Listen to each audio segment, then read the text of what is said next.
probably not the best thing in the world. But, Oh, Dr. Charles. so good afternoon, all.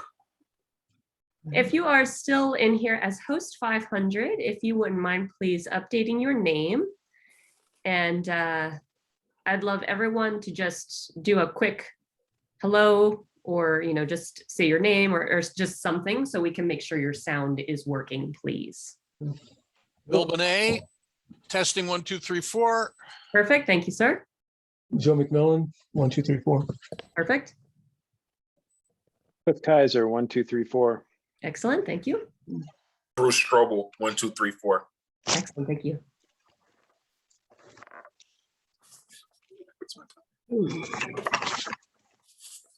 This is like preparing for the launch to Mars, right? Get on the launch pad, and everybody's ready to go. Only if we count backwards, right? Right. There you go. There you go.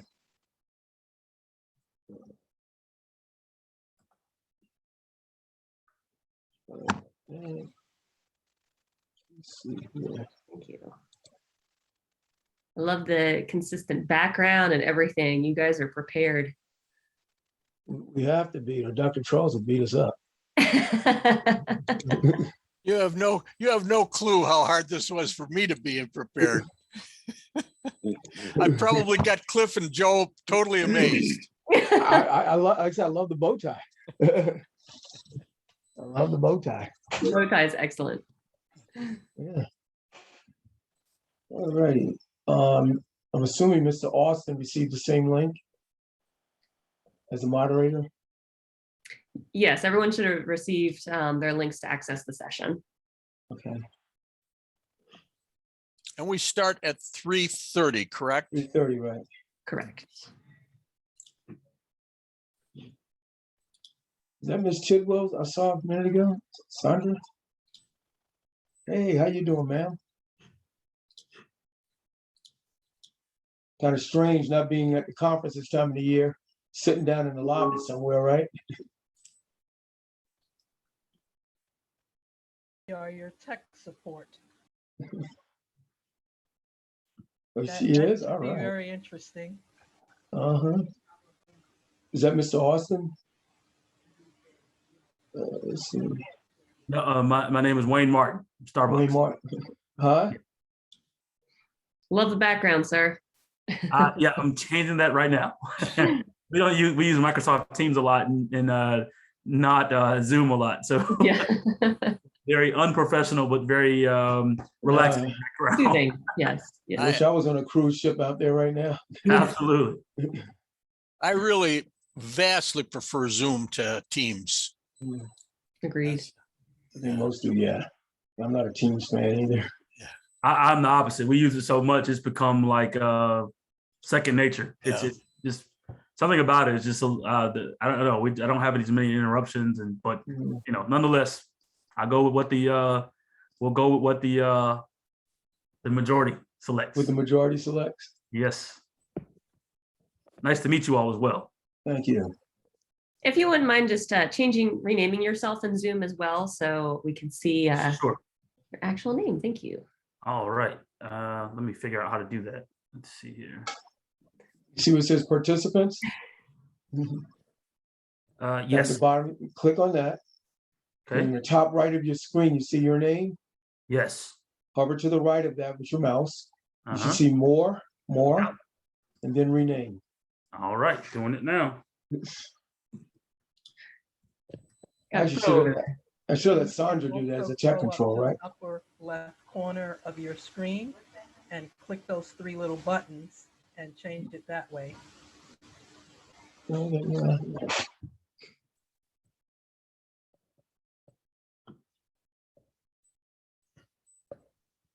So just let all of you know, I'm just here to make sure your microphones and videos are working. I will shut off my audio and video about 1 minute prior. That's when attendees are going to start jumping in.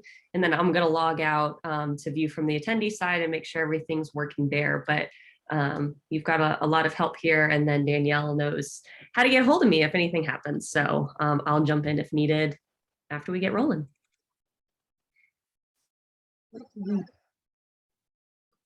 And just so you know that myself and Ms. Tidwell, we're with the Education and Training Committee, and our job is to just help filter questions over to the moderator.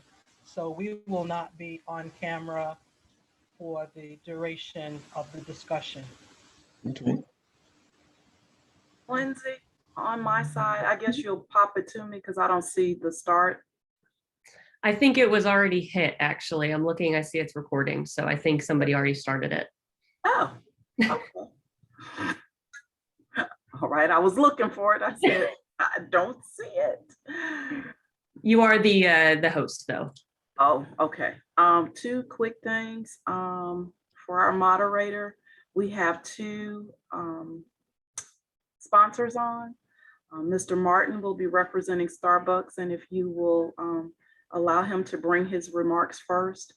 After that, our second sponsor is Verizon, and if you will just say Verizon is another sponsor. We have a video to show for Verizon. And so once you acknowledge Verizon, I'll start the video. And I don't believe that the host is on yet. Oh, okay. Well, All and let us pray the host comes on, or Dr. Charles, you'll be hosting in a second. That's not what we agreed to. I know. It wasn't in your contract. right. It's others' duties as mute. assigned. Not in the contract and not in the emergency contingency plan. Mm. Look, we've had one of those today. So look, I'm in the quickly calling up. So you're right here. So this isn't even a quick call up. I'm giving you a little warning. I'm sitting in a hospital room right now. So when the doctors come in, I'll be on a black screen. Understood. Ron, Oh, look, there's a host. our host is coming on now. Yes.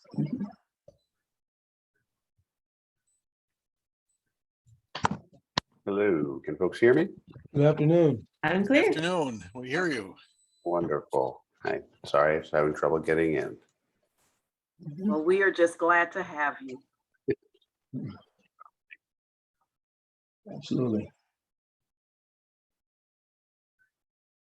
Lindsay, you want to do your test and everything with him? Yeah, he just spoke loud and clear. So yeah, if you wouldn't mind, please just changing your name in Zoom. And Dr. McMillan can give you the instructions because he's got it so under control. I don't even need to do it. No, actually, I'm gonna let Miss Tidwell do this. I don't want to take anybody's job away from them. Since she's tech control. We're a union-friendly environment here. If you, there are two options in your image on the Zoom screen. There's a button in the upper right-hand corner of your picture that's got 3 dots on it. You can click on that and then hit rename. And if you don't see it there, you can click participants, find your name on the list, and then the more drop-down option will be on the right.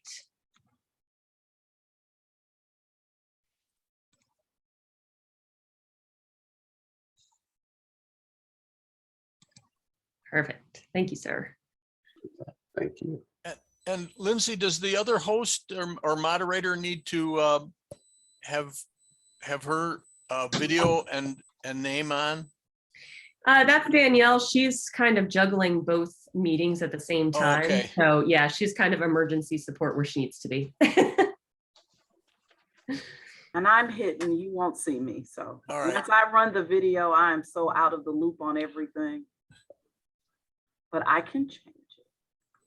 Let's see. Danielle, did you want to give the moderator the instructions again? Since Oh, yes, thank you.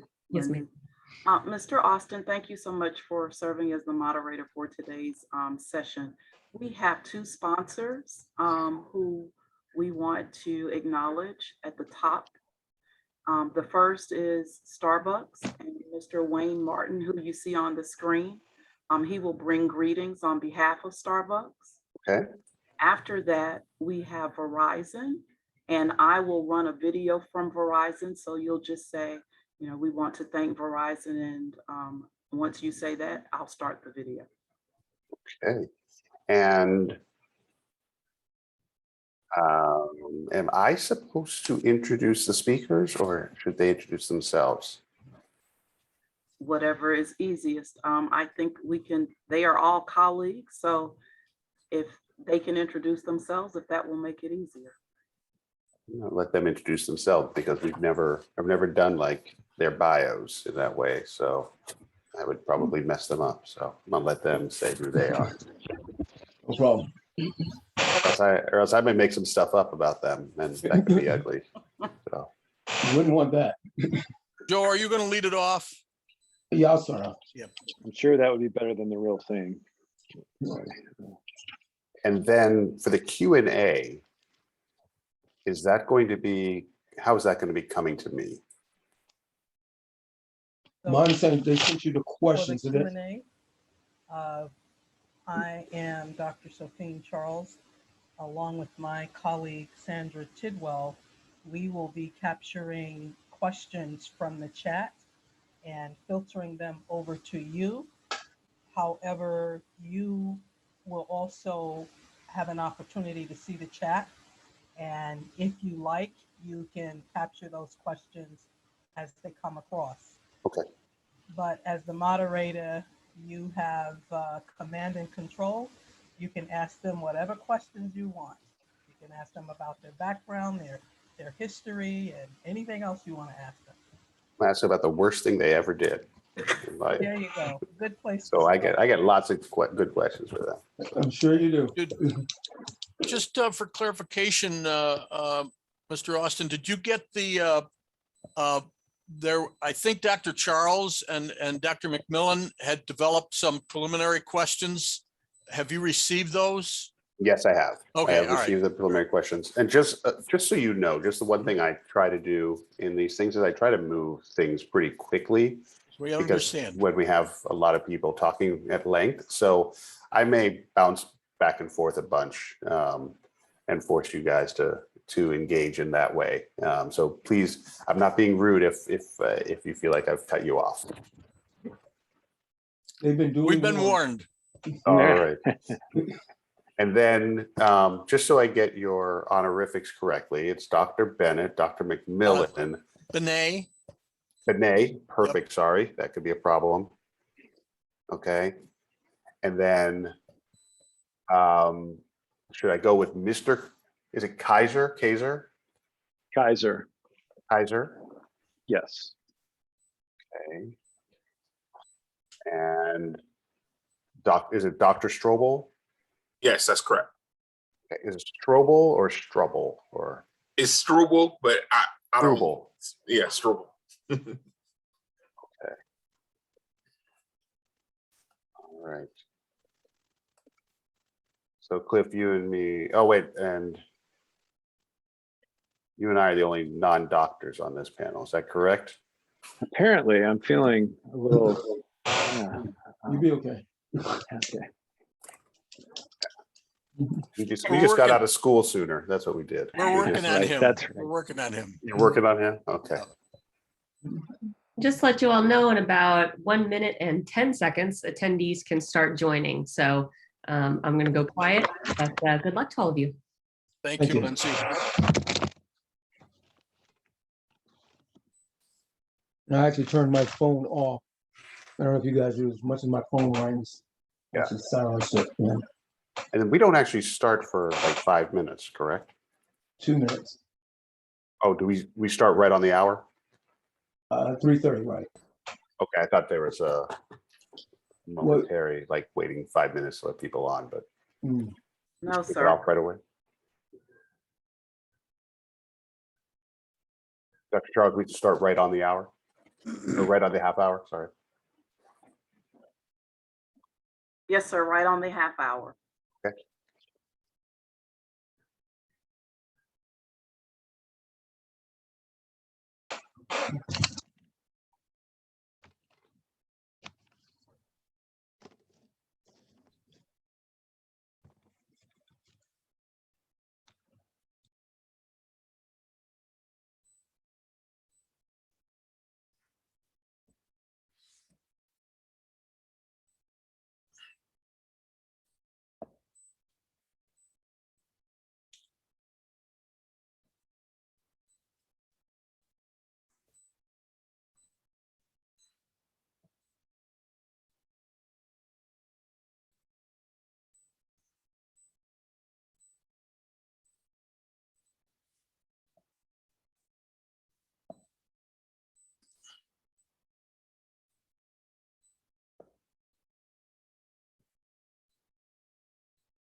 All right, well, good afternoon, everyone. My name is Roy Austin, and I am the Vice President for Civil Rights and Deputy General Counsel at Facebook. And I have an amazing panel here for all of you this afternoon.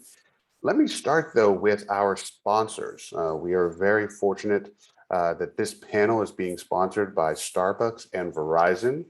And I'd like at this time to ask Mr. Wayne Martin from Starbucks to say a few words for all of you. So thank you, Mr. Martin. Really appreciate you being here. No, thank you, Roy. And thank you to all of the Noble members, and good afternoon.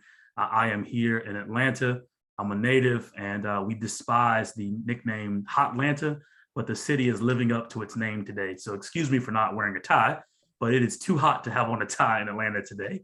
I am super excited about what's about to take place, and even more excited about all the work that Noble has done over the last 4 decades.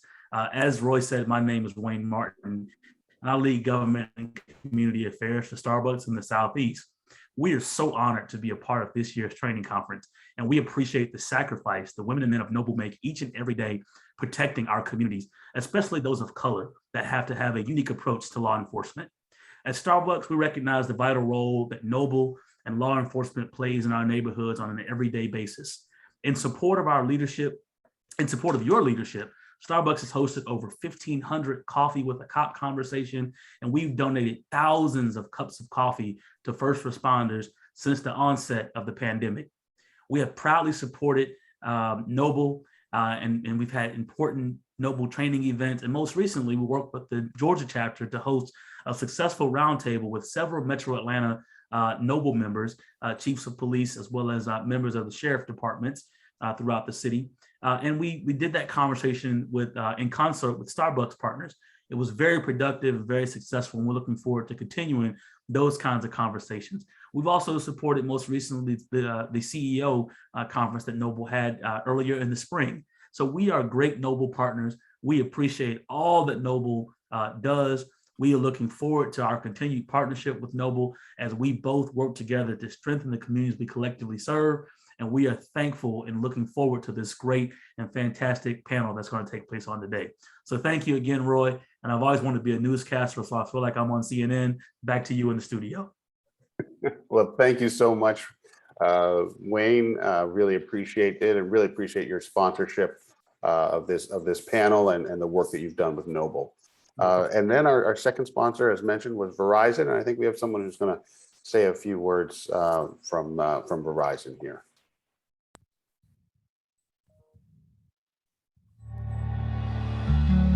Public safety needs to know that Verizon has their back. Our public safety customers have come to depend on the coverage, the reliability, the capacity on that network. Nowhere else does better matter more than serving our public safety and first responder community.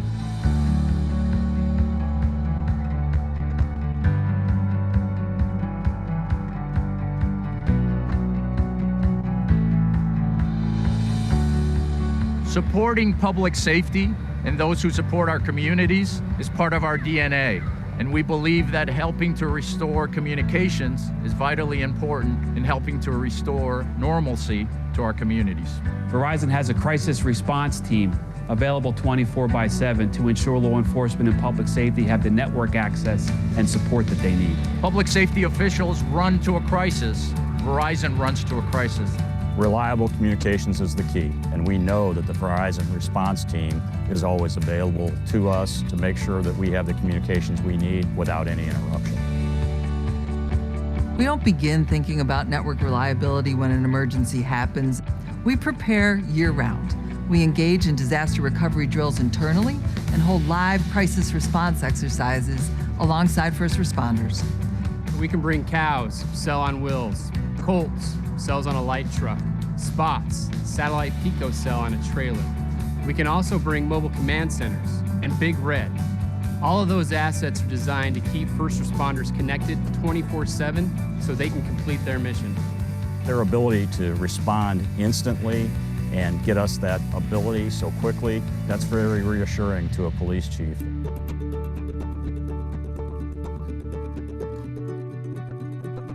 The Verizon Theater is the cornerstone of the museum. We start the visitors experience in the Verizon Theater, and from there, they leave and experience the rest of the museum. It is because of Verizon that we are able to accomplish our mission every day. A national organization of Black law enforcement executives, Noble, is all about justice by action. And our ultimate goal is to ensure that everyone feels equally protected under the law. Verizon's partnership provides resources, assistance, and technologies that enable Noble and a profession to protect and serve communities across this country. We also support the families of the fallen officers through the Verizon Fallen Officer Fund. And this helps them get through the initial hurdles of dealing with such a personal tragedy. Verizon cares about law enforcement who are putting their lives on the line to keep us safe every day. Just demonstrates that Verizon's a company with a heart and that they care about first responders. We have the dedicated people, the resources, and the partner ecosystem to serve public safety now and well into the future. It's a smile on everyone's face when you can pick up the phone and everything works.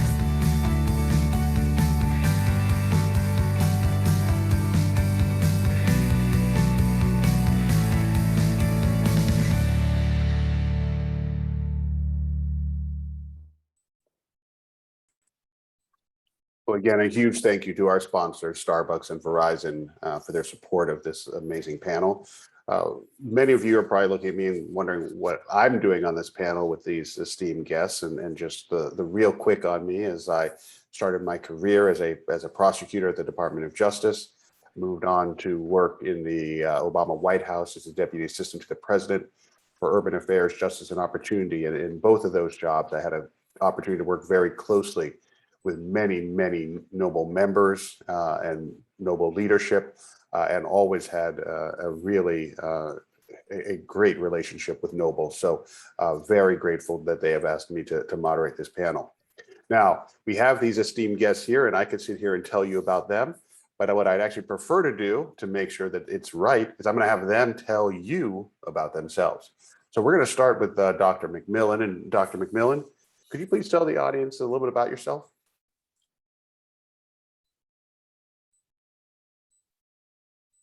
Going to have to jump off mute there, Dr. McMillan. Lesson one, unmute yourself, right? Good afternoon, folks. Welcome, Noble family. I really miss seeing most of you folks being in the environment that we're in. I'm looking forward to next year, maybe we can get back into a live setting and having this conference. For those that don't know me, my name is Joseph McMillan, and I'm a national past president of Noble, the 32nd past president. I'm also a fellow with the Institute for Polarities of Democracy and a contributing faculty member at Walden University, where I serve in their criminal justice program. What you're going to hear today came about as an initiative that myself and Dr. Benet developed, and I approached past President C.J. Davis about. She was near the end of her tenure, and she brought in President Williams, our current president. And this was with George Floyd and everything just going on in the world. I've always said for such a time as this, recognizing that Noble is the conscience of law enforcement, I saw what we were doing in the Institute as a suite of tools that could be used as it related with dealing with the 21st Century Policing Report.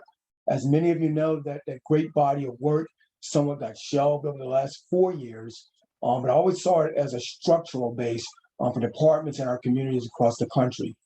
So you will see and hear from us this afternoon that we took on this project with an MOU with Noble. We worked through the regions. We worked in different learning sessions and listening sessions with the different regions over the past year. And we've developed a report. That report is now on the Institute's website. So you should be able to pull that down after this session. A very comprehensive report where we line that report, the issues of the Institute's for Polarities of Democracy through that lens of the 21st century policing and offered some recommendations. So very grateful and thankful for your participation this afternoon and looking forward to a robust discussion. Thank you, Mr. Austin. Thank you, Dr. McMillan. Dr. Benet, could you please introduce yourself? Thank you, Mr. Austin, and thank you, Dr. McMillan. It's an honor for me to be part of this Noble conference. Dr. McMillan contacted me immediately after the murder of George Floyd. I'm getting a little feedback. I don't know if somebody needs to go on mute. After the murder of George Floyd, to seek a strategic alliance between Noble and the Institute for Polarities Democracy. I'm a senior fellow at the Institute. I'm one of the founders of the Institute. It's a 501c3 that we founded a think tank in 2017. It primarily focuses on my research and work that I did at the University of Toronto, following a long career in politics and social justice work. And as a fellow with the Institute, Joe recognized that the Polarities of Democracy approach, which focuses on making the promise of democracy a reality for all people, specifies the values and processes required for the transformation of policing from a warrior mentality to a guardian mentality. And to make the promise of democracy a reality for all people in America requires that we confront and overcome the structural and systemic racism that has permeated our society since 1619. The Polarities of Democracy approach, which we'll be talking about today and permeates our report, seeks to dismantle structural and systemic racism. It specifies that there are 10 values necessary to fully achieve the promise of democracy, each of which is essential, but none of which are sufficient by themselves. And further, these 10 values exist as 5 polarity pairs in which each pole or each value has both positive and negative aspects. And we need to leverage those poles to maximize the positive aspects of each and minimize the negative aspects of each. These 10 values in their polarity pairs are freedom and authority, justice and due process, diversity and equality, human rights and communal obligations, and participation and representation. And that research is drawn from concepts not just of Western thought, but that span Eastern, African, and indigenous literature and wisdom. We present our analysis today to demonstrate how the Institute for Polarities Democracy and Noble can work together to provide you in your communities with the tools you need to address the underlying issues of racism, transform your policing cultures from that of the warrior to that of the guardian, and finally make the promise of a multiracial democracy a reality for all Americans. And thank you, and I'll turn it back to you, Mr. Austin. Thank you, Dr. Bennett. Appreciate that. Dr. Strobel, could you please introduce yourself? Thank you. Hello, everyone. So my name is Dr. Bruce Strobel. I am a fellow at the Institute for the Polarities of Democracy. I was brought onto the team as this project was developing, along with we were working with Dr. Sophie Charles and Dr. Sandra Harris, and we were kind of serving as a critical race theory assessment team. And what we determined early in the process was that critical race theory might be very useful to ensure that our analysis of the 21st Century Policing Report would provide adequate responses to the concerns of Black, Indigenous, and other people of color in their communities and their concerns about policing and so forth. We also wanted to assess the polarities of democracy and make sure that we were being adequate in addressing racial issues across the criminal justice system as a whole. And ultimately, we agreed that critical race theory was appropriate for this assessment. So I'm sure people have heard a lot about critical race theory in the media lately, and there's been a lot of things said about it. And I'll say quickly, critical race theory is simply an analysis system which provides a framework for examining social behavior in the United States from the perspective of people of color. And it's really just a tool to investigate the role of racism in our society. And it serves as a praxis for the development of anti-racist programs and pedagogy. So we thought it would be useful in looking at how we operate the criminal justice system and how law enforcement operates in the United States. So that's what I'll be talking about with you all today. Thanks, Dr. Strobel and Mr. Kaiser. Yes, thank you, Mr. Austin. And thank you for also being the only non-doctor on this panel. I feel less alone. Well, it's an honor to be among such an esteemed group. I'm Cliff Kaiser, and my professional practice in the last 30 years has been focused in the areas of organization development and executive coaching.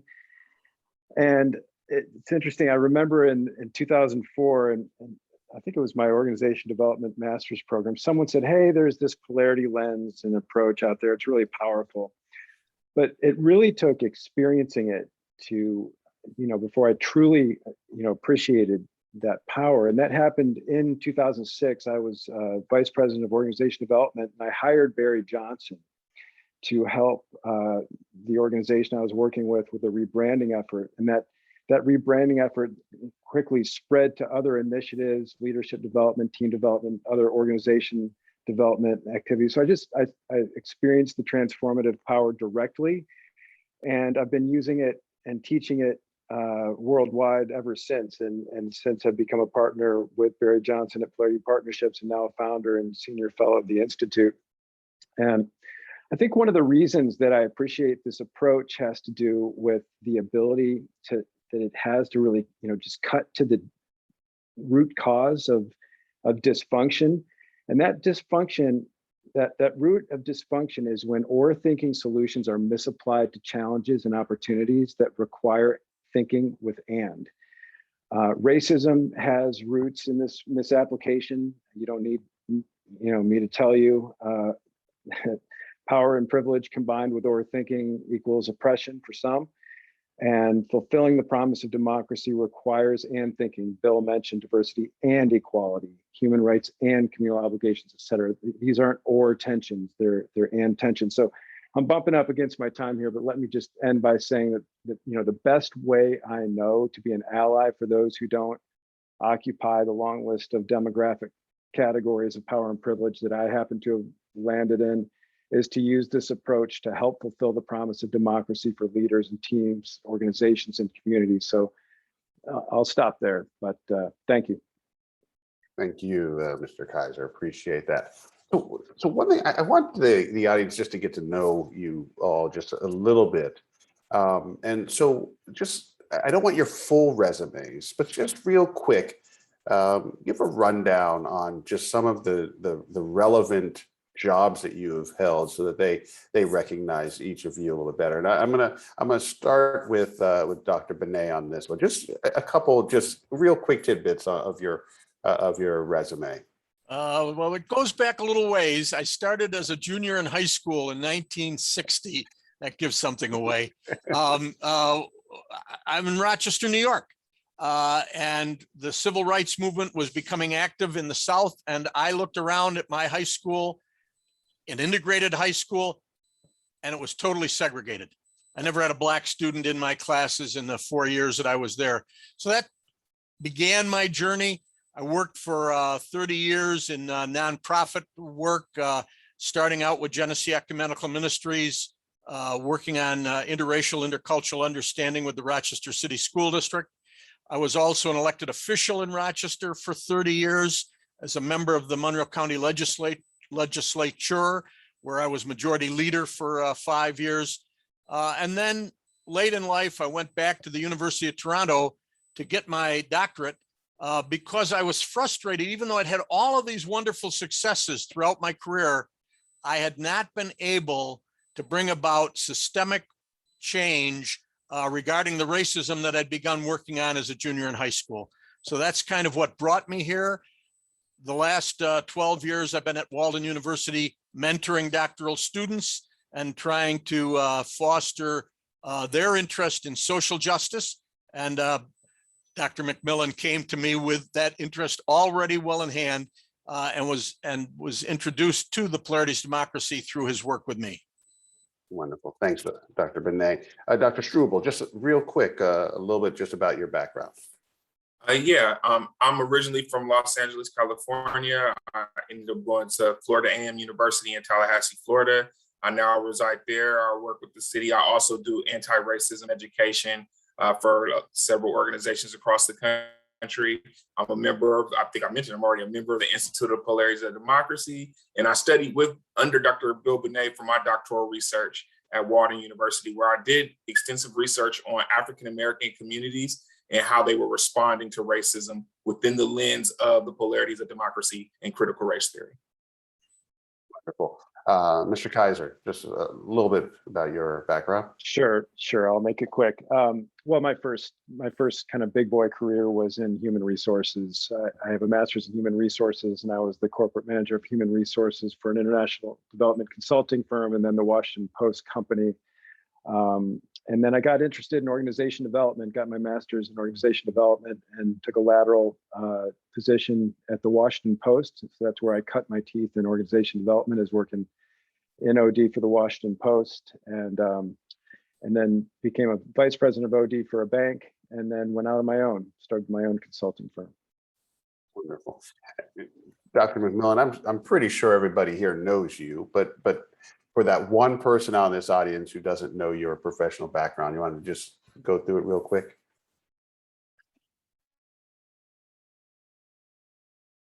Got a Massey coming off of mute, right? There you go. There you go. Very quickly, I grew up in Philadelphia, went to the United States Air Force. I recently retired, actually in 2018, after 42 years of public service. During that period of time, I was a special agent with three different agencies, and ended up being the senior executive at the Nuclear Regulatory Commission when I retired from that office in the Inspector General's office back in 2018. Completed my undergrad. I have a master's from George Washington, as well as the National Defense Intelligence College in Strategic Intelligence, and finished my PhD at Walden University. And for the folks that know me, I'm a proud member of Alpha Phi Alpha Fraternity Incorporated. And like I said, one of the blessings for me is the fact that I have the honor and the privilege of leading this great organization as its 32nd national president. And that afforded me the ability to see a variety of challenges that our industry was confronted with.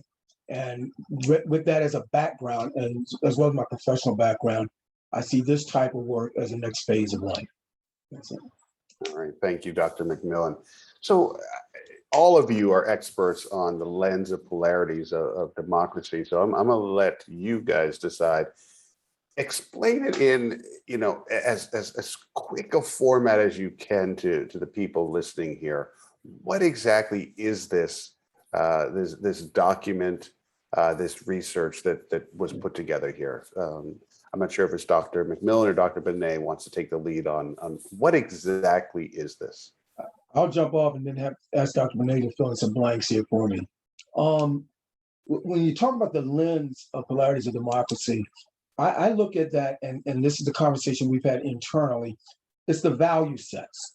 We cannot transform the industry of policing, reimagining, reform, whatever verbs we want to use, unless we can get down to the values. And polarities of democracy offers a set of values. So until you integrate those values into the system itself, after all is said and done, more will be said than done. The 21st Century Policing Report, as you know, Mr. Austin, was a great body of work.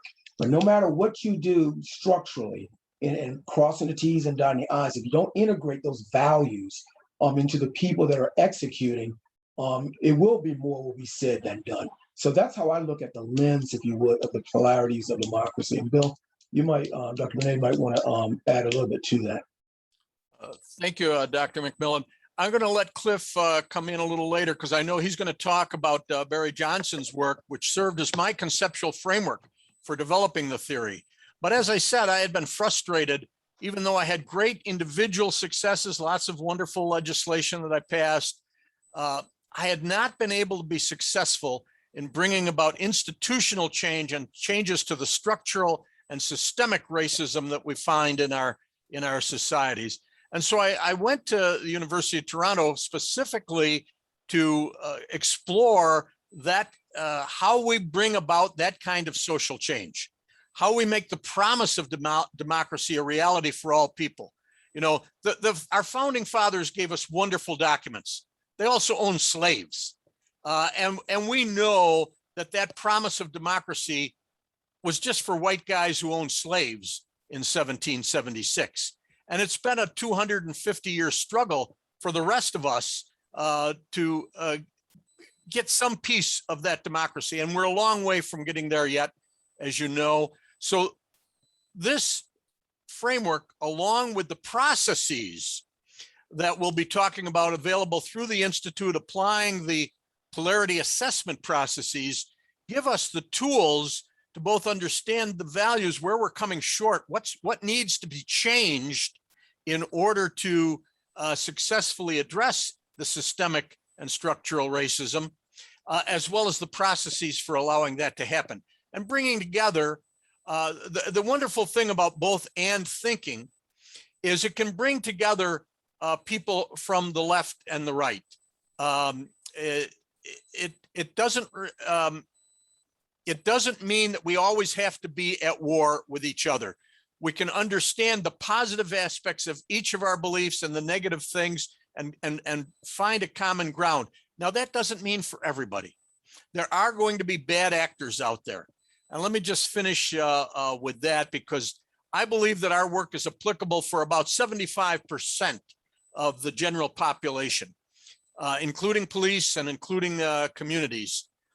There are some people at the top end, those who are the oppressors, who do it for their own purposes and exploit racism for their own purposes. And then those people who are oppressed through racism. I'm always struck by the quote from Lyndon Johnson from 1960, who told us, if you can convince the lowest white man he's better than the best colored man, he won't notice you're picking his pocket. Hell, give him somebody to look down on and he'll empty his pockets for you. Well, we may not be able to solve racism for those people, but we can solve it for people of goodwill who might have differences of opinion and want to work through those differences and bring together, use those processes to get both and thinking, not just either or thinking. And maybe that's a good time to turn it over to Cliff to talk just a little bit more about that both and thinking. So Yeah. before you start, I just want to, Sure. I mean, first of all, we are stepping into this conversation assuming that there is something to be fixed with policing. Is that a fair statement? Because there are some who don't think there's anything to be fixed with policing. So I guess kind of a quick question to each of you, speed round for each of you. Is there something to be fixed with policing? Mr. Kaiser. I think there's always room in any human system for improvement. And if someone says there's nothing that can be improved or quote unquote fixed, I think there's probably something to be looked at there. So let me just jump to Dr. Strobel real quickly. Is there something to be fixed or improved with policing? Absolutely. I think, I imagine there are people who would like to make the argument there that the police law enforcement may be operating optimally, but we all see the problems from all our walks of life. And ultimately, we know racism is an issue in this country. And when we trace back the roots of law enforcement throughout the United States, how it was created, why it was created, it was in partnership and at many times to enforce racist practices. So we're going to have to address that, and we can't ignore it or we won't solve the problem. Gotcha. Okay, so back to you, Mr. Kaiser. Speak more specifically about how does this, it sounds like this program is really not, it was not developed for policing. It's a program that exists outside of policing that is now being applied to policing. Am I getting that right? That's correct. And it's the beauty of it is it's a meta theory, which what's meant by that is to say that it can be applied at the intrapersonal level. If I'm experiencing a tension in my life, there could be some competing values there that I'm looking at as an either or that could be getting in my way. If we're in a conflict, we could use it interpersonally to see if maybe our conflict is rooted in a polarity tension. We could use it on our teams. We can use it in our organizations, our communities, our national and international systems. So it's got tremendous scalability. It's also got tremendous versatility. So in this way, it can be applied to many different needs. And I think just to key on, excuse me, what Bill said, and I'll focus on the 75% of the actors out there who are well-intentioned. You can be really well-intentioned and still experience a tension between two values and misapply either or thinking to it and get yourself in some really bad trouble. So you don't have to have an ill intent to mismanage a polarity, but we start out by helping people to see that some things and values come in pairs. That's just the way they show up. And great leaders, excuse me one second. Great leaders, great teams, great organizations have figured this out essentially. And they're able to, like a great leader could look at structure and flexibility and they could say, well, you know, I can't do both. So which am I going to do? Well, if they choose structure, they're going to be rigid. If they choose flexibility, they're going to be ambiguous or wishy-washy. But the great leader can actually do both, get the best of the upsides of both values and minimize the downside limitations in service to some greater purpose of structure and flexibility, which might be, you know, great leadership. Same thing with teams, same thing with organizations. So if we can see these tensions and how they work, we will orient ourselves better in relation to them. So, Dr. Strobel, you used a bad set of words. You said critical race theory, and those are some bad words right now. And what does that have to do with this lens, the theory of polarities of democracy? And once you use the term critical race theory, haven't you just turned off a bunch of the audience that you want to actually hear about this program? Absolutely. I'll take the first part of the question first. One of the bright spots that attracted me to the polarities of democracy are two of them. One was that when it was crafted, it didn't come from a perspective that was centered in whiteness or Eurocentrism. Dr. Benet, through his research, took the time to look at different approaches to democracy and different values that were compatible with democracy across various demographics across the world. He looked at it. So it gave us this approach to say, these are the things that are important to people and that they need to be able to have a effective lifestyle. The second thing was it wanted to mitigate oppression and racism. It didn't see that as a pole to be balanced. Democracy was not seen as something that was consistent or compatible with racism. So this is where critical race theory comes in. When we start talking about solving issues of racism and oppression, we have to be able to adequately identify them. So critical race theory is very useful because it centers on this concept of racial realism. And it's this idea that people of color are experiencing racism on a day-to-day basis. There's ample research to support this, and that as they experience it, they have outcomes and inequalities that are created as a result. There's also other factors in critical race theory, whether that is intersectionality, which is this concept that people will experience more than one focal point of oppression. A person could be oppressed because they are impoverished and they are a woman and they are African American, or a person could simply be disabled and be Latinx American, and they're experiencing multiple sources of oppression. So it recognizes the diversity and how that impacts oppression. And then the last part I'll say is that critical race theory focuses on valuing the voices of color, or people of color's voices, and using counter storytelling, where when we look at it, we don't look at it simply from the mainstream narrative. We get the concepts and our ideas from what people who've experienced racism have said about it.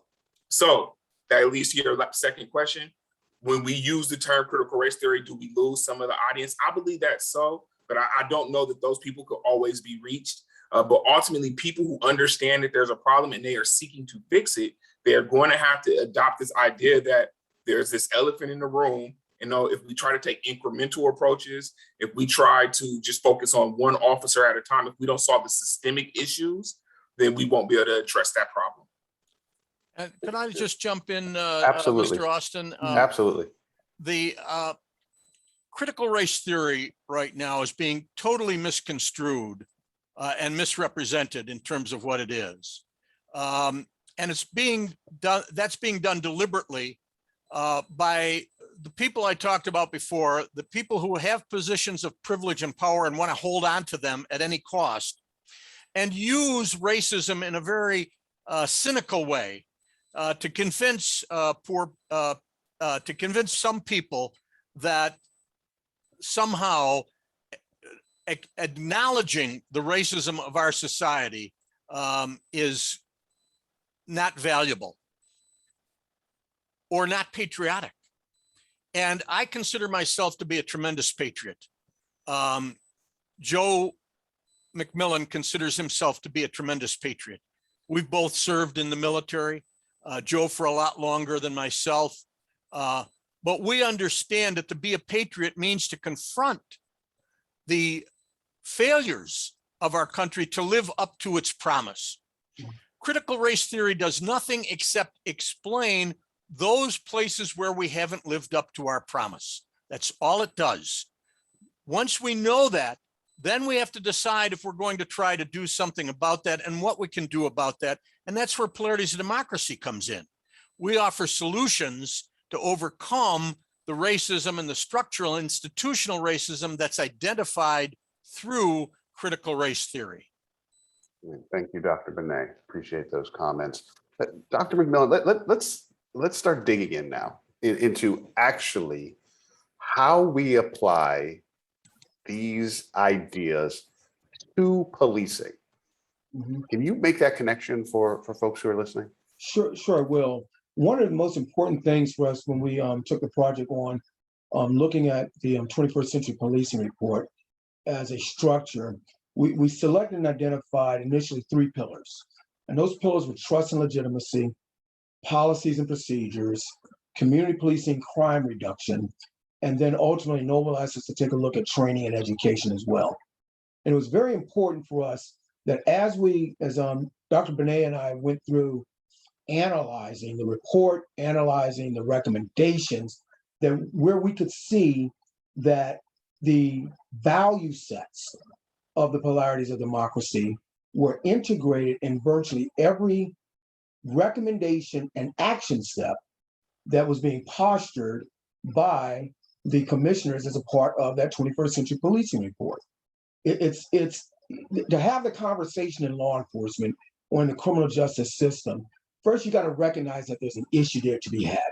And so whether it's polarities of democracy or other line theories like critical race theory, this was the ability to bring a suite of tools, as Dr. Benet has indicated, to the policing industry.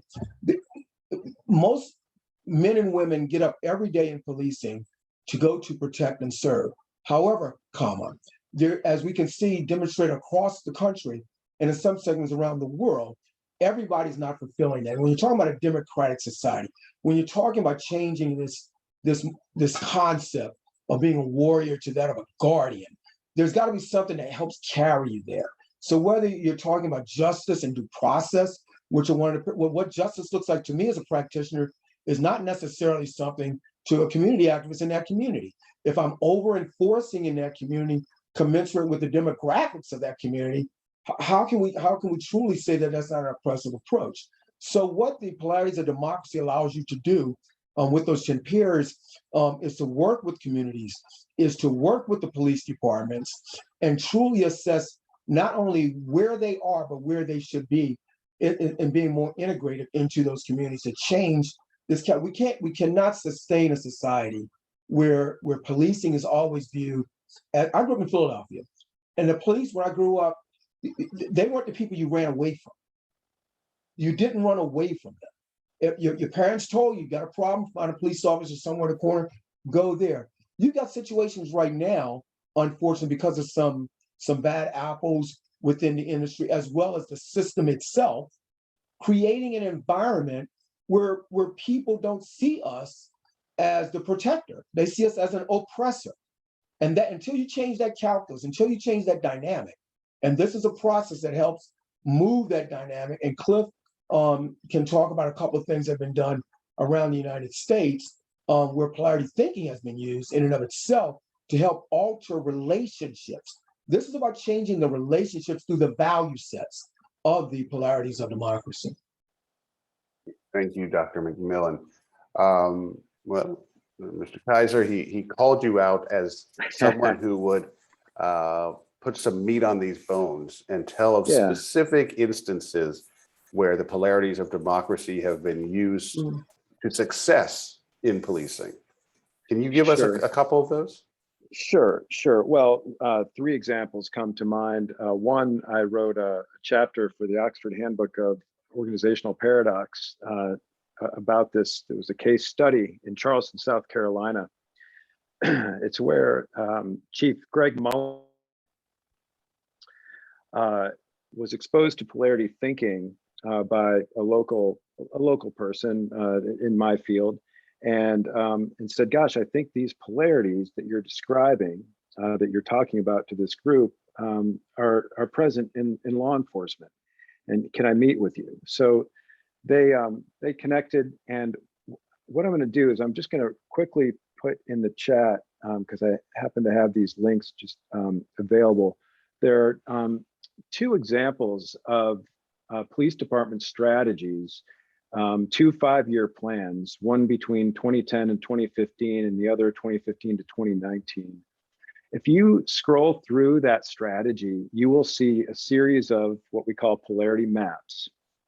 And those maps identify some core tensions, at least for the Charleston Police Department. Every community and every police department may have different polarity tensions, but these were a couple that they identified as being really critical. And one of them is enforcement and engagement. Now, the name of that interdependent pair, enforcement and engagement, aligns very closely with Dr. Benet's polarity of democracy that's associated with justice and due process. So justice is around the enforcement, and due process is around the engagement dimension. And notice what happens when you put an or between that tension, enforcement or engagement. If you overfocus on enforcement, that breeds a warrior mentality. That literally creates a reputation for an us and them environment. If you overfocus on engagement to the neglect of enforcement, well, then you're viewed as being soft on crime. You know, you've got increasing crime levels because of the lack of enforcement. And so there's a reputation there that's undermined. And in both cases, you've got an experience of the community as feeling less safe, which is a vicious cycle. This or thinking and this pendulum swinging between the two actually has an effect of becoming a vicious cycle. And think of all the damaged relationships and all of the, just the blame games and the toxicity that lives on in a community as a result of those vicious cycles, and all the stories that just get perpetuated. So the source of that, the root cause, is the or. You're not seeing the tension as a both and. And if you can see the tension as a both and we can help communities and organizations to see that by mapping out the tensions, the upsides and downsides of the tension, and looking at how we can maximize the upsides and minimize the downsides in service of a greater purpose, which in this case would be a safer and healthy and thriving community. And so we get key stakeholders together to map out those tensions. That's exactly what happened in Charleston.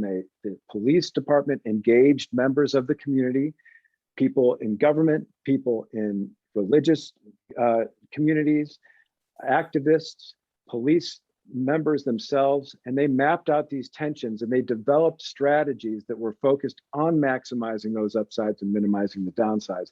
The same has happened in Louisville. The same has happened in Colorado Springs. So it's actually a program that's been replicated in other communities under some very difficult circumstances. Breonna Taylor being one of them. Thank you. So we have a question from Brian Core, who I believe is the past president of NACOL, and a friend. So he asks, it seems to be that there's some tension between the idea of police being birthed from slave patrols or from the principles of Sir Robert Peel. Which is it? And I leave this open to anyone on the panel to answer this question if you have an answer here. Clearly, Sir Robert Peel is considered like the father, if you would, of modern policing in our country. But when you look at how policing was utilized in this country, it was in fact to initially to keep slaves under control. So I think, it's interesting because you can always have the yin and the yang with what came first with regards to that. So yes, while we have models of Sir Robert Peel for modern day policing and within our criminal justice system, we cannot get around the fact as to how it was executed within this country or implemented within this country, purely and really from a racist perspective. So I think, was it you, Dr. Strobel, who mentioned the 75% of the folks in the middle? Is that you? Or is that, oh, that was Dr. Benet. Okay, so I'm going to go to you, Dr. Benet. I'm sorry about this. Yeah. There's someone commenting who says it ain't 75% in the middle, and January 6th tells us that. Do you agree that it's 75%, or do you think that it's actually many fewer who are really open to what it is that the principles that you were talking about today, who would be open to accepting those principles? Yeah, I think it's close to 75%. It might be a little less, obviously. Now, part of that is that that extreme viewpoint is fueled by 1% on one end that hold all of the money, all the power, all the privilege, and want to keep it. And maybe 25 to maybe 30, 35% on the other end who represent the people who stormed the Capitol on January 6th. We're not going to win them over. But I think most of the polling that shows up says that despite all of the efforts of Fox News and Breitbart and those various right-wing media groups that promote conspiracy theories and promote lies about the 2020 election, they are really supported by about 25 to 30% of the country. It doesn't show much more than that. And so I think our job at the Institute, because we are interested in an anti-racism agenda that is broader than just policing. You can't solve races in America just by solving policing problems when economic problems and disparities continue to exist, when health disparities continue to exist, all of those other disparities continue to exist. We have to address all of them. But I think that there is upwards of 75% of the population that is at least open to that conversation. Doesn't mean we'll win them all over, but we don't need all 75, but I'd like to get 73 or 74%. That would be pretty good. So let's imagine that I'm a police chief listening to this conversation here. What do I do with it? Do I simply tell my officers to read your research? How does a police chief actually implement the things that you are saying will make policing more just and more fair? I will say with the 21st Century Policing Report itself, you need to embody it as a framework. And as you know, Mr. Austin, not only was that report developed, but implementation strategies were also developed as a part of that report. And we used in our analysis, we used the report as well as the implementation strategies and looked at them through the lens of polarities of democracy. So you got to start with that you embrace and believe in the values, if you would, of the report itself. So if that department accepts the report as a platform for integration within its department, it should then take as well that implementation strategy that laid out for departments. It gave them an A to Z approach on how to implement each pillar within the 21st Century Policing Report. Then look at how our value sets and work. You can work with the Institute in this and how those value sets align within that report. So your strategic plan might be a very good place to start. Okay, as that department is looking at how it's functioning and operating within those communities, what are you saying that you're doing? Do you even have processes in place where citizens can have some say possibly into your policies and your procedures. Participation, representation. Okay, as an example there of a value set from Polarities of Democracy as it relates with policy. So I think for any police department, we don't have to reinvent the wheel. We've got a good roadmap. We've got a body of work that was not only formulated by the industry itself, but by the community through the listening sessions and the formulation of that. We've got the implementation strategy that the commission identified, and you've got the value sets here that we're speaking to that help buttress that report, that help buttress those implementation strategies. Well, thank you And very much, Dr. McMillan. Let me, so I think it'd be a mistake not to be thankful to Chuck Ramsey and Lori Robinson, the co-leaders of the Task Force on 21st Century Policing, and then of course to Ron Davis. And I know Ron and Chuck are very active Noble members and have done some great stuff in their careers and are continuing to do great stuff. So we should of course acknowledge their role here. It was mentioned that the Task Force on 21st Century Policing report, it came out in 2014, 2015, a little bit of 2016. Then we had 4 years in which it really wasn't implemented.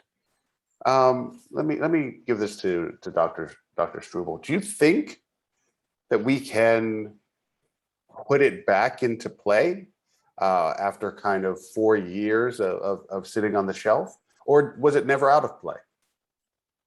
It's a great question. I think we have to put it back into play. The previous administration that was in place in the previous 4 years, a lot of things that weren't focused on and a lot of things that were overlooked, they created more problems. They let problems that we already had worsen. And I genuinely believe refusal to address these issues will only result in a society that's less safer for our law enforcement officers and for the communities themselves. So I think it's imperative that we start to work at this. And as Dr. McMillan said, the roadmap has been laid out. And I mean, we have to make the decision. Do we keep driving away from where the map is directing us, or do we take the route? Dr. Bennett, one of the biggest issues right now is public safety. It has become kind of a talking point that we are getting more dangerous as a country right now, despite the fact we are way below the levels that we were at in the 80s, certainly.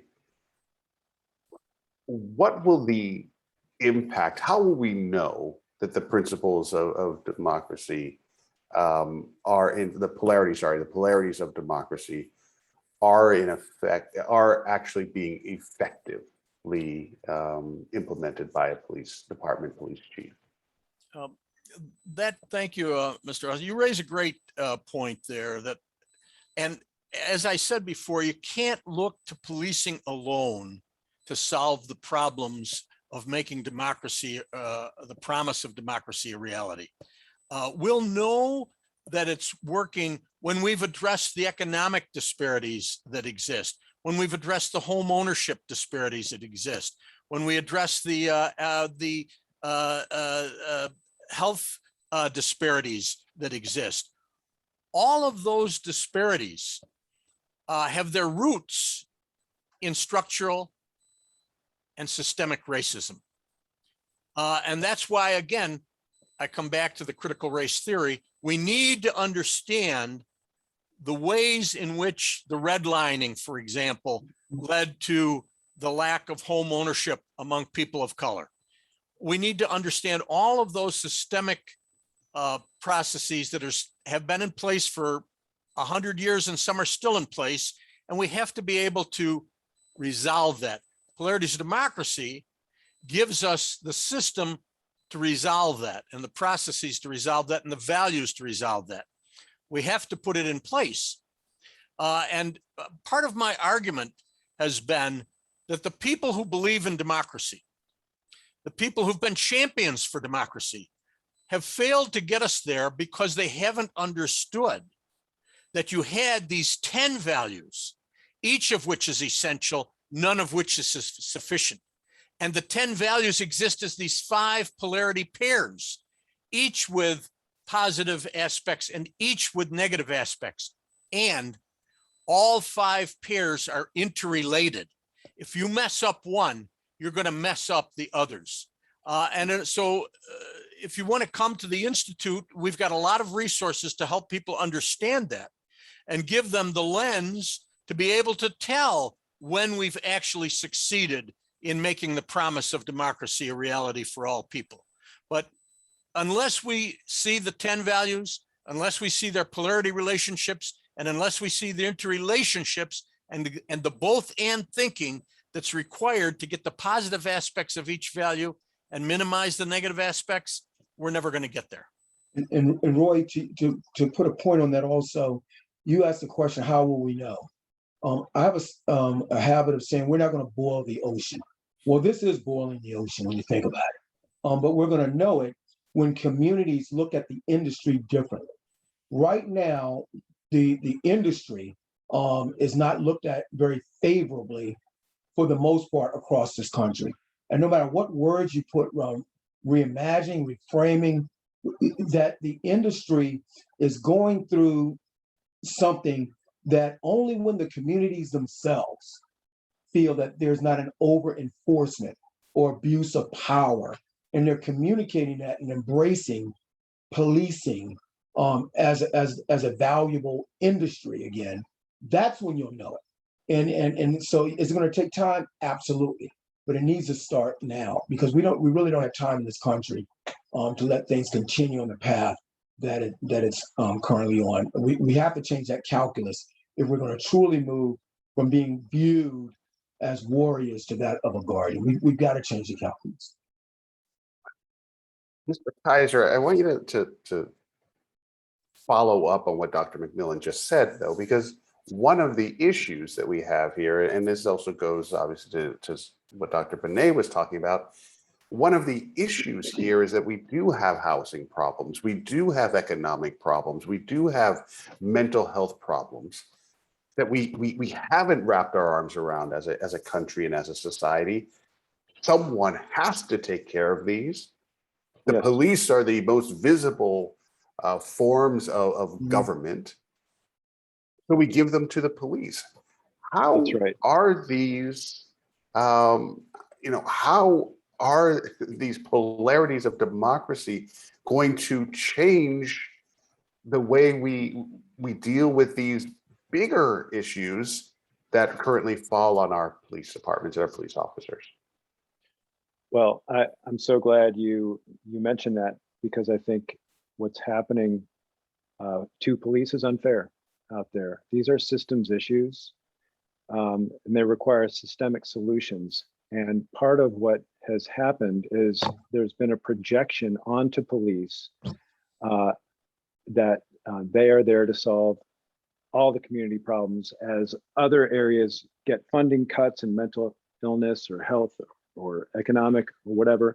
And so all the problems that hit the street end up with police on the front end of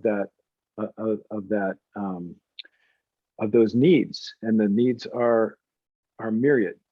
So what we do as part of the process is we get the process itself involves engaging a group of key stakeholders that represent the community. So Bill's polarity of democracy around participation and representation begins with getting a small guiding team of people that represent these different issues: business / economics, health, education, religious communities.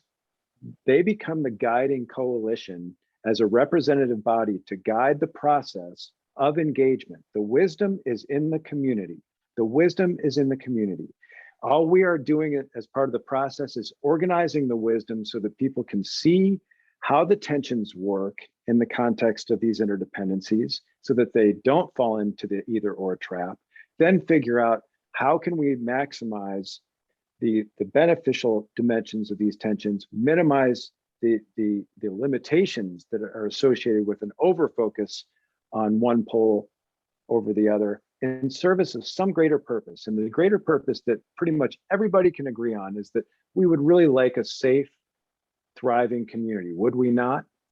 And so under that umbrella are going to be just all kinds of incredibly complicated and complex tensions that require the wisdom of people at all levels of the community to help share in solving and leveraging together, instead of just taking the simple answer and just putting it on police or putting it on someone else, or putting, just it's an unfair projection onto one group, and it's not sustainable for any one group to carry that burden. It's a community issue. It needs community solutions, and there needs to be a how to guide the community to develop those solutions together, so that the ownership of those solutions will be actually executed and implemented and sustained over time. So this is a question that Richard Jackson Sr. asks, and I'm going to direct it though to Dr. Strobel here. And Dr. Strobel, the question is, people have the ballot box, and by the ballot box, they can vote in and out their sheriff directly, or they can vote in or out their mayor who chooses their police chief. Do we need something other than the ballot box? I mean, if you're not happy, vote them out. If you're happy, keep them in. Do we need some mechanism other than the ballot box, or is the ballot box sufficient? Excellent question, Richard. So from the polarities of democracy perspective, we have participation and representation, both as critical values. So it's not an either or, it's an and. And we want to see how we can maximize the benefits of individuals' participation in the policing system, in their local government system as well. We want people participating, but we also want people to be adequately represented. And what we're experiencing in some communities, they're getting the negative aspects of representation. So they're striving to say, we want to participate. Other people are over participating, which is one of the negative aspects of the participatory poll. And they're saying we want more representation. So from the polarities leveraging perspective, we want to get the best of both. So when you ask, do we need something in addition to the ballot box? I say yes. It's not simple. It's not as simple as going and voting. We need to stay engaged. There needs to be continuous engagement between law enforcement and the people who they are protecting and serving. And I believe, Roy, you said Brian Core was on the line today. I think you said Brian was a panelist, and Brian and I have spoken. And again, when you look at civilian police oversight, okay, that's an example of that participation representation in communities. So that's an example whereby it's outside of the ballot box as well, that if you got those kind of structures in place, you do have a check and some sort of a check and balance, if you would, to what's going on within departments. So the type of work that Brian's organization is doing, commensurate with the type of processes that we're talking about implementing here, I think go hand in hand, quite frankly. That's an example to also what Dr. Strobel was just saying about that participation and representation. Great. All right, thank you. Dr. Mill, I'm gonna have you start on this question, but I'd love Dr. Benet to weigh in as well. And the question is police unions. There is a tension there between a lot of the efforts of reform and our police unions. I don't know if you ever worked in a unionized position or not, but can you provide some thoughts and then just pass it over to Dr. Benet to give his thoughts? I will. Again, I was on the federal law enforcement side, so the answer to that was no, from a union standpoint. But that is the long pole tent, okay, pole in the tent itself. But you got to bring people in on both sides. Both the unions have to be willing, and departments have to be willing, communities have to be willing to have effective conversation so that the structure of that union is not creating an environment where people are still being abused, or people, because it's to me, it's unconscionable that a police chief in some areas can terminate someone, and then through collective for doing things that they should not have done on the job, but then that person can either come back on the job, okay, through arbitration, or through another department. So we gotta wrestle and have discussions about those, because that's a systemic issue there that the industry has to take on. It has to take it on, because where it's not taken on, it creates that environment that people are getting away with a lot of things. I think you might know the Law Enforcement Officers Bill of Rights. That was a situation where 6 months ago, had you suggested to me the state of Maryland would have shifted where it was one of the first states on the Law Enforcement Officer Bill that its House of Delegates would shift away from that Bill of Rights within the state, I would have said, no way. Same thing in New York. So I think we are, for such is a time as this, to have those kind of conversations within our communities and with the unions, that we've got to do something differently, because this is just not sustainable as a democratic society. Bill, you might want to touch on that. Well, it's interesting because first, I'm a union member. Second, I've been a lifelong supporter of the union movement. And I believe that the presence of unions can be part of that participatory element of fulfilling the promise of democracy. That said, police unions seem to have rights that no other union has. This qualified immunity, the inability to have a national registry. The 21st Century Policing Report identified a number of critical areas that need reform, which is not to say that police unions are bad or good. It depends on the degree of powers that they have and whether those powers are democratic or in some instances anti-democratic. And certainly I think we have enough instances where we know that police unions have fought on the side of police who are behaving in non-democratic ways. Thank you, Dr. Benet. Dr. Strobel, we have a question from, I think it is from Rodney Wallace, is who the question comes from. And it seems to be going at incentives. We incentivize the hard charging officer. We incentivize the taking of guns off the street. But what do we do currently, and what should we do? What do the polarities of democracy say we should do about the officers who positively engage with their communities?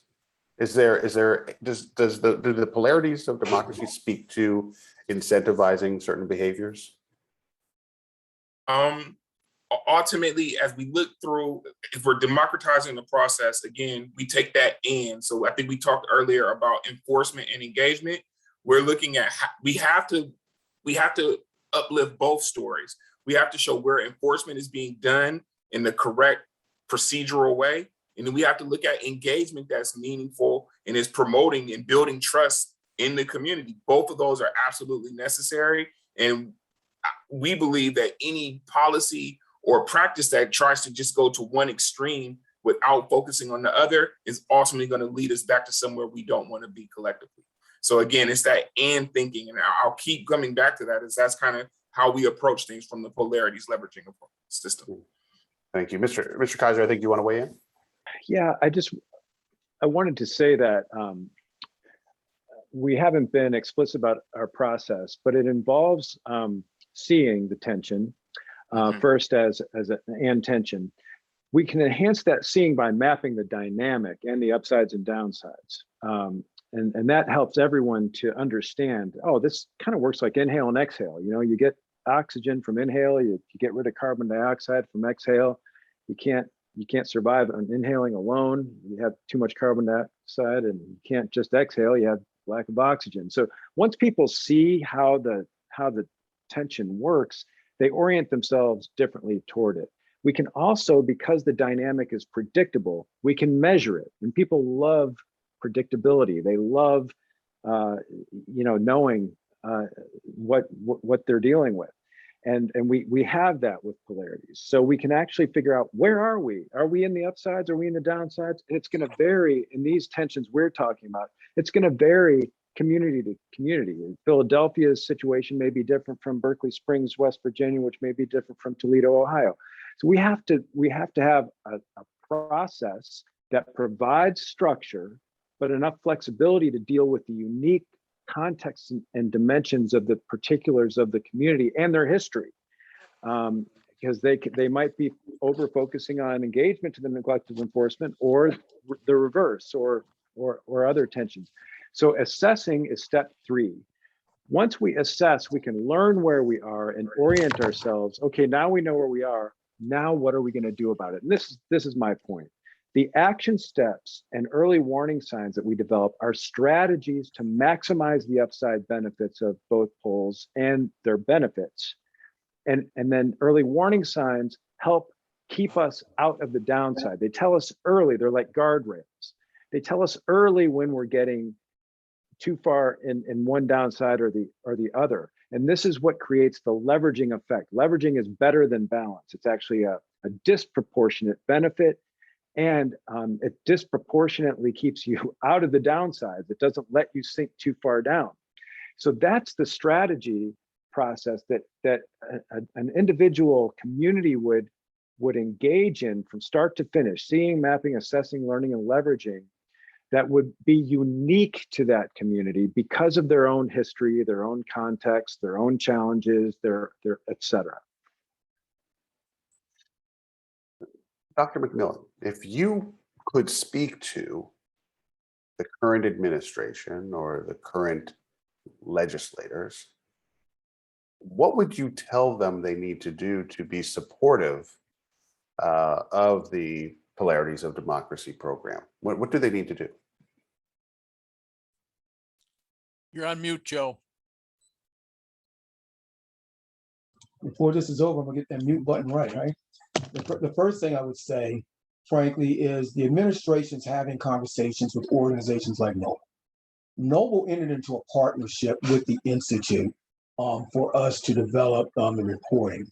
I would say, take what we've documented and accept what we've documented, and working with the Institute and working with the organization like Noble, you can then get out into communities. I mean, there's a variety of funding streams that can be used to help communities, as you know, Mr. Austin, whether it's through COPS grants and or others from an implementation standpoint. So I would say leverage those resources that the administration has to work with the Institute, to work with Noble, so that we can help change the dynamics that we're suggesting. So that's what I would say to them. First, read what we've written, and then leverage it through the various funding streams of working with communities and working with departments. It's got to change from within the department. The administration has to say this is a priority, as it has done in a variety of different ways since the current administration has been in play. They've demonstrated that they wanted a shift. This is another example of a demonstrable way in which you can get that kind of a shift. So if we are to have those kind of conversations, that's what I would say from the AG's office to NIJ, BJA, the COPS office, and others, that these are tools and resources that should be a part of your toolkit. That's the benefit of the executive branch, is a suite of toolkits, capabilities that the executive branch can met out into communities. And this should be a part of the toolkit. That's what I would say. We currently have, at least according to reports, there's a real issue right now with recruiting police officers. That we are losing officers, and they're having trouble replacing them. Does the Polarities of Democracy, if you follow these, are we going to have the number of officers that we need? And that's making a big assumption that we need more officers that we have. So we can start there as well. So I'll go to Mr. Kaiser on this. Well, the simple answer from my chair is that the job of a police officer would be a heck of a lot more attractive if the polarities that they're dealing with were being leveraged well to begin with. So all this that we were talking about before around communities projecting onto police, projecting all the community's problems onto police is one reason why it's probably a little difficult to hold on to police, because they are taking on, this is not to say that there aren't bad actors out there, but if there was more ownership of the problems and solutions in communities, it would put less burden on police for doing non-police work, and it would be a better job to have, and it would be easier to attract and retain good officers in that process. I think the reason that people might be leaving the profession is because it looks like a losing battle. And well, that pretty much spells that we're in the downsides of we're in vicious cycles of a number of these tensions. And there are no simple solutions. These are community solutions. They're going to be unique to communities, and they require the collective intelligence of people at all levels of the community to learn their way to solutions. And I believe, Roy, you will recall that within that pillar 2 of policies and procedures, recruitment and hiring was an element that was within that pillar. So again, and to the extent, you know, when you think about a forest fire, okay, how does a forest rejuvenate itself? It normally has a burning, and then you have new seedlings comes up and you get a new forest that will originate from the area that was burned, new seedling. The policing industry is really going through a raging fire right now over the last several years. And so use this opportunity to come back better than we were than when we started out. Values within the values can't just be within the community, it's got to be within the police officers, the departments, the communities themselves.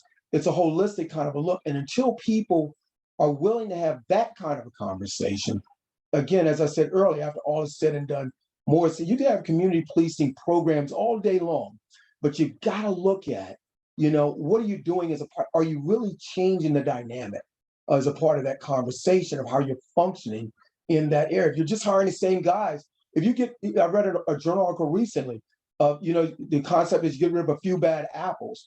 Well, you can have certain data saturation where it's that you really need more than a few bad apples, because if you rehire them with other people to replace the bad apples you got away with, you're right back in that vicious cycle again. So it's really about shifting how we go about recruiting, how we go about retaining officers on the departments across this country. Thank you. Dr. Strobel, there's a saying, blue before black. And I recognize that you mentioned diversity in your, as one of the foundational pieces of the polarities. But does diversity in policing actually matter? Or is it a culture that that supersedes diversity? This is an interesting scenario, right? Because I think depending on when you get into police forces, as you start talking to the officers, there is this idea of everyone being blue. But as you start talking to more and more officers of color, you'll start to see that there are still some racial lines within the departments. And that's being studied and documented in a lot of the research now. But I say that to say, from the polarities of democracy perspective, where again, when we talk about diversity, it's leveraged against or leveraged with equality. So we want to look at it as, of course, we want to promote diversity. And then we also want people to have equal protection under law, which I believe is the entire reason that organizations such as Noble exists, right? That we want everyone to have that equal protection. And then, of course, there's going to be diversity, and that should be respected. But there has to be some places where diversity is minimized, and that goes into how people are protected, and then ultimately how people are treated when there's a issue, or how communities are served. I hope that answers the question.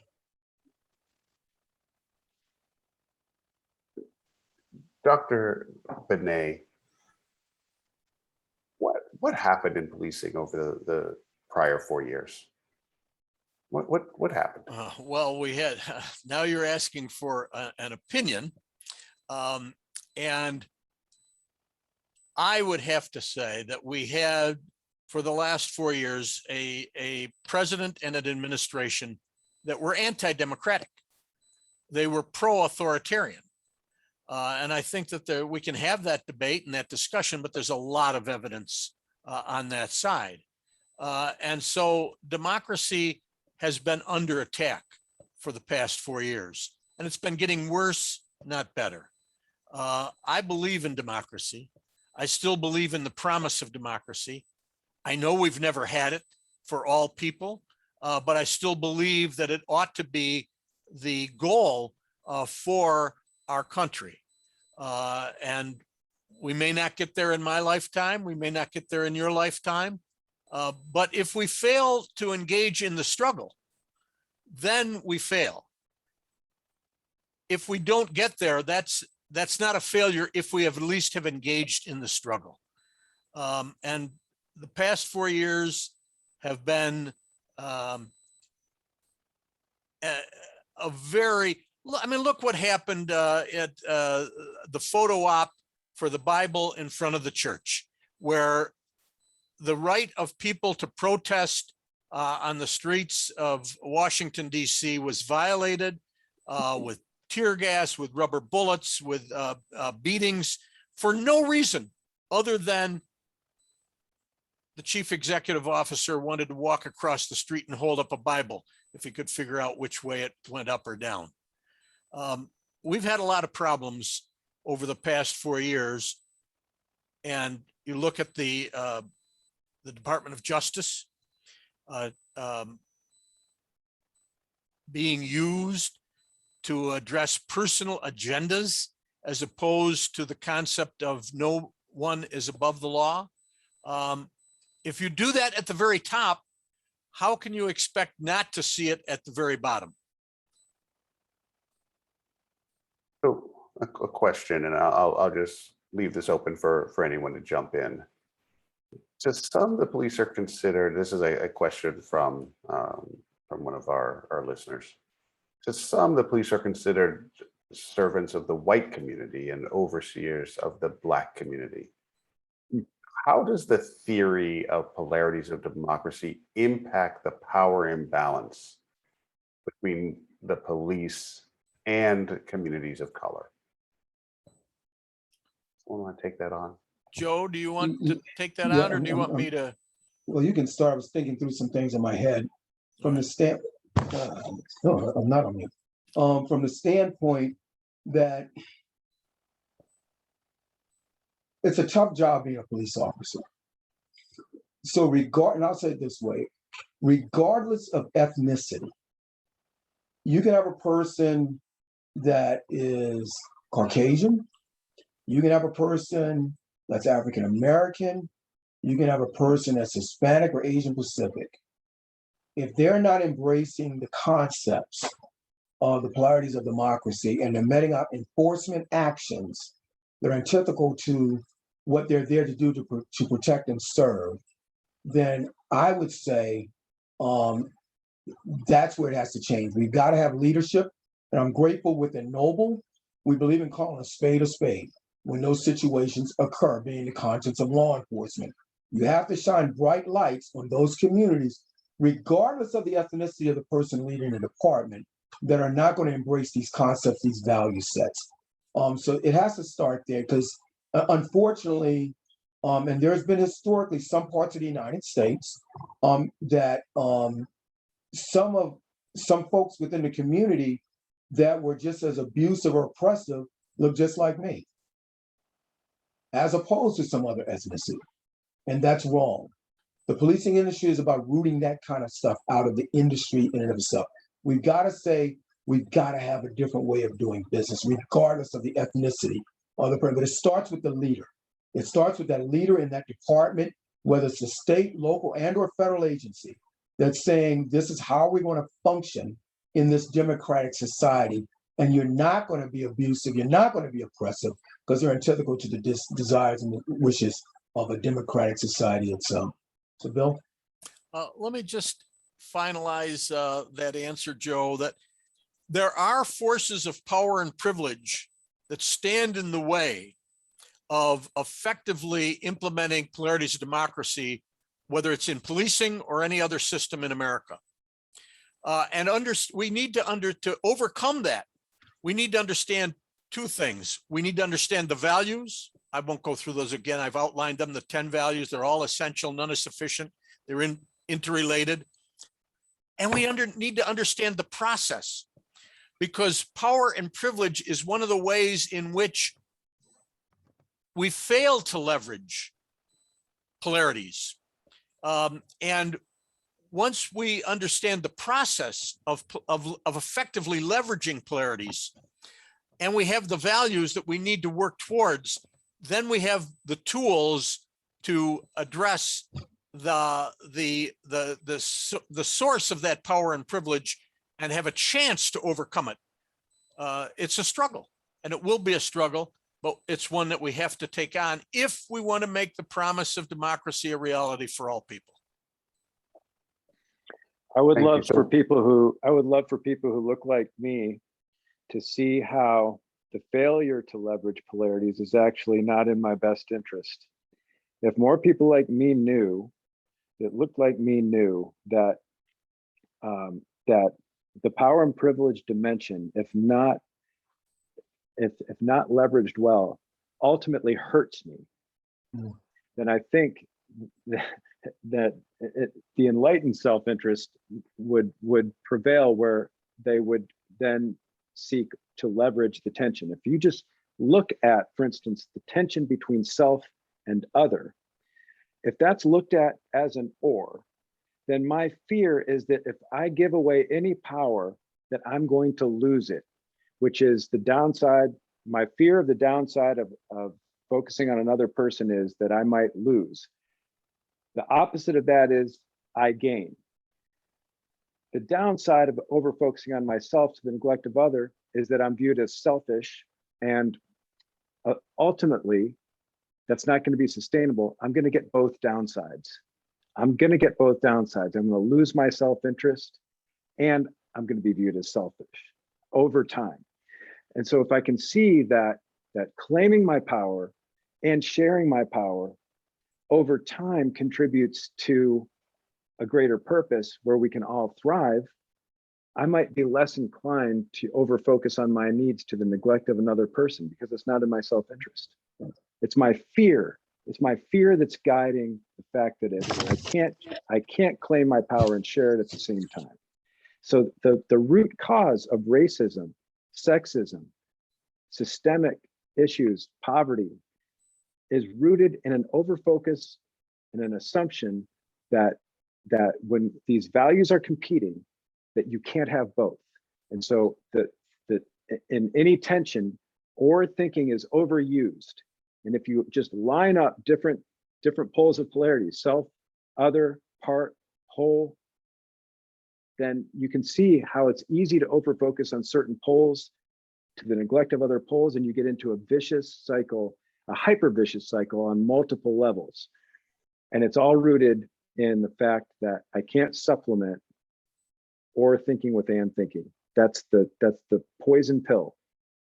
And that's why this approach starts with the supplementation of thinking. We need to make decisions. We need to solve problems. 2 + 2 is 4, 2 + 2 is 5. We know which is correct, which is incorrect. We need to solve problems. There's a benefit to problem solving using or thinking, but not everything is an either or. And we have to differentiate the either or solvable issues from the both and polarity issues. When we can do that, we are leveraging our thinking. We're leveraging the best of or thinking. We're leveraging the best of and thinking. We can then share power, claim power. We can take care of ourselves. We can take care of others. We can take care of our part. We can take care of the whole.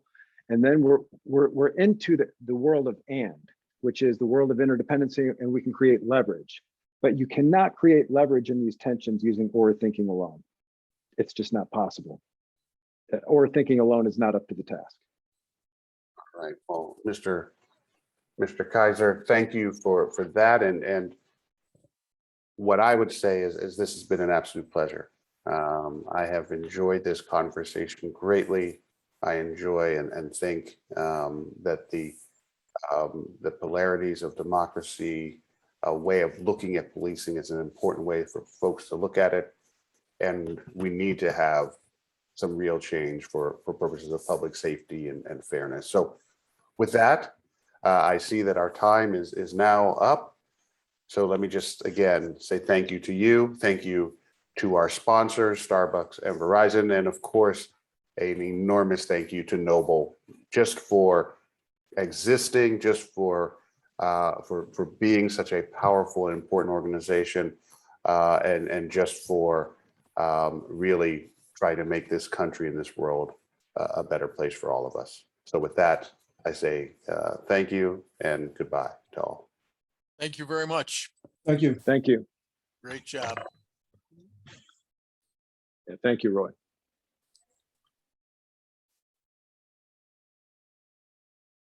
Are we in the? No, we're still open live.